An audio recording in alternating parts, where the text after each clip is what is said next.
Mari kita diskusikan tentang Al-Qalam.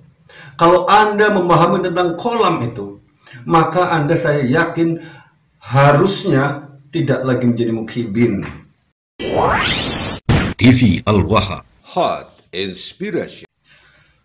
Assalamualaikum warahmatullahi wabarakatuh. Sedulur TV Al-Waha dimanapun Anda berada, dari kawasan sejuk Muniwah Kerajaan, Kecamatan Bojong, Kabupaten Tegal, Jawa Tengah. Inilah channel TV Al-Waha Hot Inspiration. Kembali bersama saya Bahril Ulum dalam segmen acara Sorotan Bahril, menyorot dengan hati, membahas dengan teliti.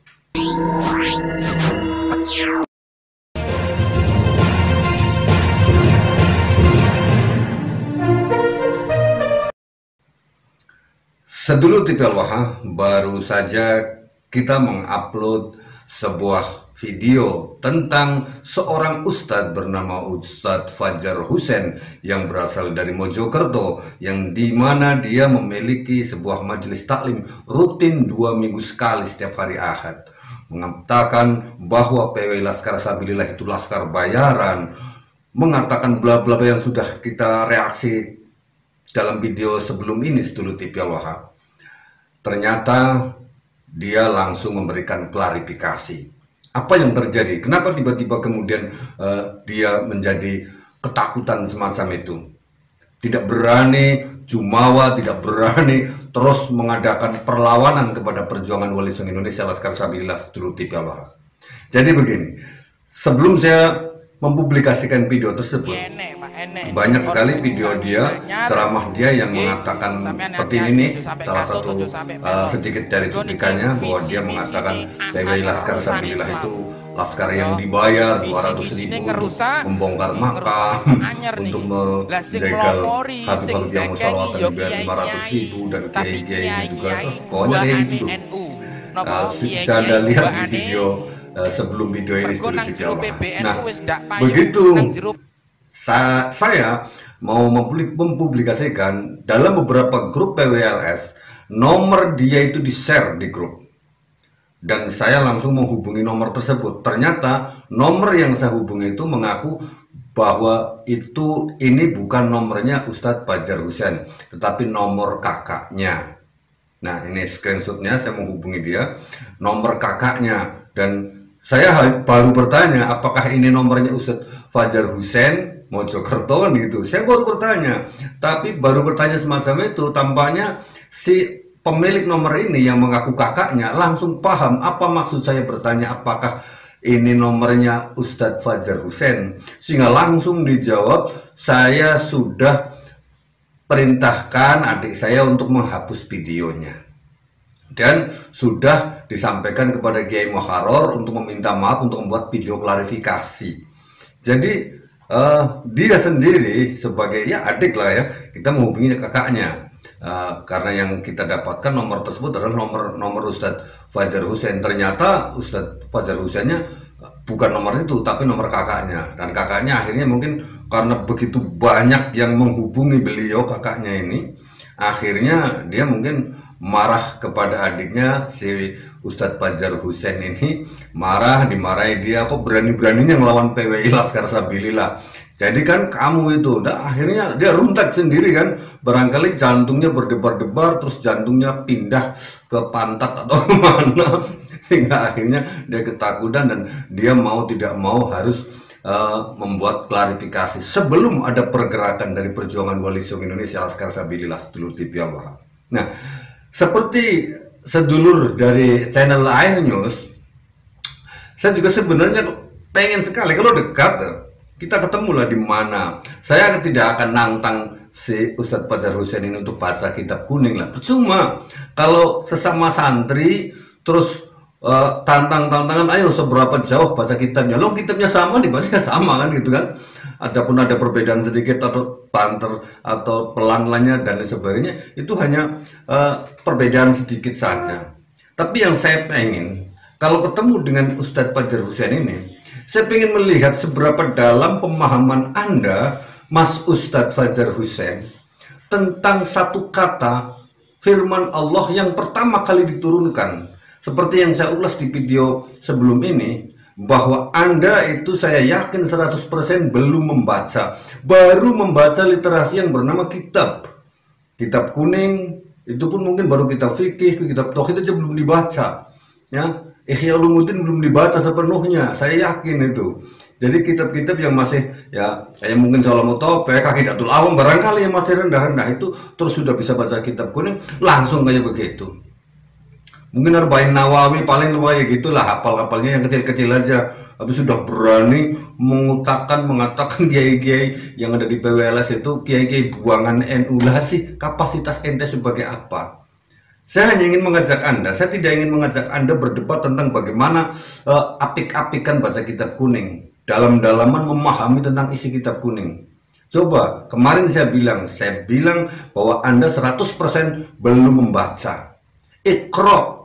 Perintah Allah itu bagaimana Anda memahami Iqra. Dan kemudian di dalam surat Al-Alaq ini ada alladzi 'allama bil qalam. Mari kita diskusikan tentang al-qalam. Kalau Anda memahami tentang qalam itu, maka Anda saya yakin harusnya tidak lagi menjadi mukhibin. Orang yang belum menggunakan qalamnya, maka dia masih mukhibin. Tapi kalau orang yang sudah bisa memahami qalam, saya yakin dia sudah lepaslah, sudah move on, sudah tidak lagi mengakui bahwa Habib itu keturunan Rasulullah, karena mereka orang-orang perjuangan Wali Songo Indonesia Laskar Sabilillah itu sudah menggunakan qalamnya. Alladzi 'allama bil qalam. Ini alladzi 'allama bil qalam itu kan maknanya Allah lah yang mengajarkan apa-apa yang belum diketahui.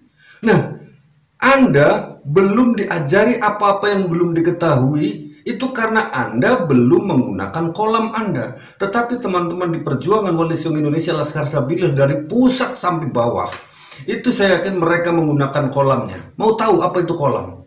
Qalam itu qafnya qalbu, lamnya itu lisan, mimnya itu mu'arifun, pengetahuan, akal, mukhun, otak. Jadi alladzi 'allama bil qalam, dialah Allah zat yang mengajarkan manusia dengan perantaraan qalam. Qalamnya itu perantaraan bukan hanya sekedar alat tulis. Mungkin Anda mengatakan yang nama qalam itu alat tulis, pena. Nggak sedangkal itu. Qalam itu adalah qalbu, lamnya adalah lisan, mimnya adalah muhun, otak, mu'arifun, pengetahuan. Jadi kalau Anda menggunakan ketiga hal itu, maka Anda akan terbuka, bro. Ya, Mas. Kita lihat aja. Anda baru menggunakan mata, saya berulang kali ngomong, kalau orang yang masih mukhibin itu dia baru melihat dengan mata biasa dan telinganya saja, sehingga pandangan mata ini mudah ditipu, pendengaran ini juga mudah ditipu. Berbeda ketika Anda menggunakan qalbu. Setelah qalbu baru lisan dan mu'arifun, pengetahuan, otak, mukhun Anda. Jadi qalam itu adalah sarana Allah mengajarkan apa-apa yang belum diketahui oleh manusia. Nah, bagaimana Allah mengajarkan dengan perantara itu? Ya kalau orang itu menggunakan kolbunya, menggunakan lisannya, menggunakan pikirannya. Menggunakan kolam itu tadi, kolbu, lisan, dan mu'arifun, pengetahuan, tamuhun, otak. Ya, kalau orang itu tidak menggunakan tiga hal itu, maka Allah ya tidak memberikan pengetahuan apa-apa yang belum diketahui. Lah ketika Anda mengatakan bahwa PW Laskar Sabilillah itu adalah laskar bayaran, orang-orang pengangguran, kiai-kiai yang terbuang dari NU, itu berarti Anda belum menggunakan hati, belum menggunakan lisan yang benar, belum menggunakan pikiran yang jernih. Makanya ngomong asal jeplak. Nah, kepada Ustadz Fajar Hussein ya sudah beredar banyak klarifikasinya, tapi apa salahnya kita dengarkan klarifikasinya terlebih dahulu. Ini dia. Waalaikumsalam warahmatullahi wabarakatuh. Gimana jumawamu kok sudah nggak ada? Kegaduhan yang terjadi atas tindakan kecerobohan saya, yaitu dengan mengupload video yang sangat-sangat menyakiti hati para saudaraku umat Islam. Yang pertama, dalam video itu kami menyampaikan PWI perusak Islam. Yang kedua, kiai buangan NU atau buangan NU. Yang ketiga, kiai neng jero kono dadi ular atau dadi ular. Yang keempat, Kami mengatakan yang ikut-ikut itu pengikutnya adalah orang-orang bodoh, orang-orang pekok. Terus kemudian kami juga mengatakan geruduk-geruduk dibayar 200 ribuan atau 500 ribuan ya, untuk yang kemudian untuk membongkar makam Habib, makam Kiai. Ada kata-kata makam Kiai. Terus negatif dibayar 500 ribuan untuk Habib-Habib yang akan sholawatan. Yang selanjutnya kami mengatakan jerune wong bodoh-bodoh, atau yang ikut itu pengikutnya orang bodoh-bodoh. Yang selanjutnya kami mengatakan dengan istilah yang selanjutnya kami mengatakan yang ikut itu adalah tidak ada yang dari background pesantren itu. Terus kami juga mengatakan kalau sampai panjenengan semua ada yang ikut, berarti Anda semua itu orang pekok atau orang bodoh. Kami sekali lagi dari hati yang sangat mendalam, dari keikhlasan kami, semua itu kami ucapkan murni asumsi pribadi yang tak berdasar. Karena emosional kami yang tidak sekeyakinan dengan teman-teman PWI, dan emosional yang sangat mendalam karena guru-guru dan kiai-kiai kami dianggap sesuatu yang kurang elok, contoh Jongos Pahlawi dan lain-lain, oleh beberapa oknum. Sekali lagi, oleh beberapa oknum. Jadi emosional kami yang sangat mendalam ini ada beberapa oknum yang mengatakan kepada kiai-kiai dan guru-guru kami, yaitu Jongos Pahlawi. Mungkin itu yang menjadi dasar emosional kami akhirnya sampai tak terbendung, sampai mungkin teledor untuk pernyataan yang sedemikian itu, yang akhirnya dengan teledornya kami memukul rata dengan tidak melihat di situ banyak kiai-kiai. Di dalam PWI banyak kiai-kiai, di dalam PWI banyak ulama-ulama yang sangat alim. Murni kami mengakui kesalahan bahwa kami memukul rata di situ, tidak melihat sosok-sosok atau ulama-ulama kiai-kiai yang sangat-sangat alim. Sekali lagi, ini murni kesalahan saya, keteledoran saya. Dengan sadar saya sendiri yang mengupload sehingga terjadi kegaduhan dan menyakiti hati para saudaraku umat Islam. Sekali lagi kami mohon maaf yang sebesar-besarnya. Akhirnya dari kami, wassalamualaikum warahmatullahi wabarakatuh. Tuh kan Mas Fajar Husain, Ustadz Fajar Husain, perlu Anda pahami, perlu Anda gunakan pikiran, hati yang jernih, lisan yang benar. Ya, ketika kita PWI Laskar Sabilillah itu, kenapa banyakkan orang tua? Dipikir, kenapa ya kok PWI kebanyakan orang tua? Anak-anak muda yang seusia 20 ke bawah atau di bawah 30 itu masih jarang. Rata-rata itu 30 ke atas semuanya. Bahkan ada yang 50 ke atas, bahkan ada yang 60 ke atas.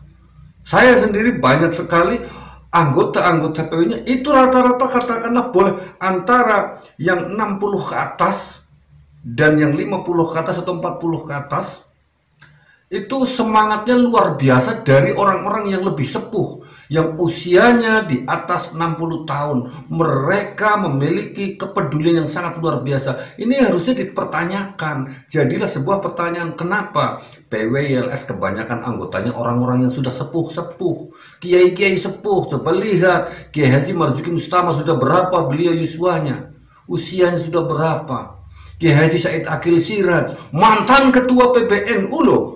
Ente bilang buangan NU, itu mantan ketua PBNU. Kok dibilang buangan NU itu gimana kamu? Duh, Mas Fajar jadi gemes saya nih.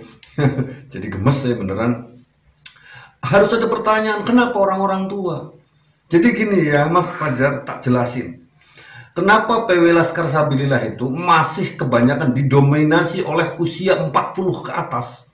Karena mereka memiliki kepedulian terhadap anak cucu. Yang diperjuangkan PWI Laskar Sabilillah itu bukan hari ini saja. Jadi kami memperjuangkan di PWI Laskar Sabilillah itu berjuang bukan untuk hari ini. Anda ingat ya, dan Anda perlu flashback ke belakang. Tahun 1945 ketika Mbah Hasyim Asy'ari mengobarkan resolusi jihad perang melawan Belanda. Santri-santri yang berangkat perang dan orang-orang tua semuanya yang berangkat perang melawan penjajah, taruhannya nyawa. Apa yang mereka pikirkan? Dan mereka orang-orang tua. Selain santri, yang bukan santri itu orang-orang tua. Mereka tidak memikirkan dirinya sendiri. Mereka tidak memikirkan hari itu, hari tahun 45, hari di tahun 45 itu. Tapi yang mereka pikirkan adalah hari-hari di mana kita hidup. Generasi anak cucunya. Mereka berpikir, saya tidak mau negeri ini terus terjajah sampai anak cucunya. Biarkan kami mati di medan perang, asalkan generasi kami nanti akan menikmati kemerdekaan. Yang mereka pikirkan adalah hari ini. Orang-orang tua itu yang mereka pikirkan adalah hari ini. Makanya mereka rela mengorbankan jiwa dan raganya maju ke medan perang. Ya, demikian pula perjuangan Wali Songo Indonesia Laskar Sabilillah hari ini sebagai reinkarnasi dari para pejuang kemerdekaan Republik Indonesia. Boleh dibilang bahwa PWI Laskar Sabilillah hari ini adalah reinkarnasi dari Wali Songo, reinkarnasi dari pasukan-pasukan Pangeran Diponegoro, reinkarnasi dari pasukan pejuang kemerdekaan Republik Indonesia. Mereka hari ini yang ada di PWI Laskar Sabilillah itu tidak memikirkan hari ini. Bahkan mereka tidak memikirkan nanti kalau saya ikut PW itu ada yang geruduk, ada yang persekusi, ada yang bunuh. Nggak memikirkan. Saya sendiri hampir tiap hari itu diteror. Saya nggak pikirkan ngapain mikirin orang-orang neror. Saya nggak takut diteror. Kalau toh saya harus mati dalam perjuangan ini nggak masalah. Yang penting anak turun saya, anak turun generasi-generasi bangsa hari ini semuanya kelak di kemudian hari tidak jadi terjajah oleh bangsa lain. Begitu bro, ya. Jadi yang namanya makam itu sudah banyak penjelasannya. Dibilang bongkar makam, siapa yang bongkar makam? Itu bongkar berhala, ya. Makam yang nggak ada isinya berarti berhala, ya harus dibongkar. Begitu ya. Jadi saya nggak ingin panjang lebar menjelaskan tentang ini. Sudah banyak teman-teman YouTuber yang menjelaskan kepada panjenengan Mas Ustadz Fajar Hussein. Jadi gunakan kolbu Anda. Pahami tentang ayat Iqra dan pahami kalimat dari ayat Alladzi 'allama bil qalam. Sudahkah Anda menggunakan kolam Anda? Saya Bahril Ulum. Assalamualaikum warahmatullahi wabarakatuh.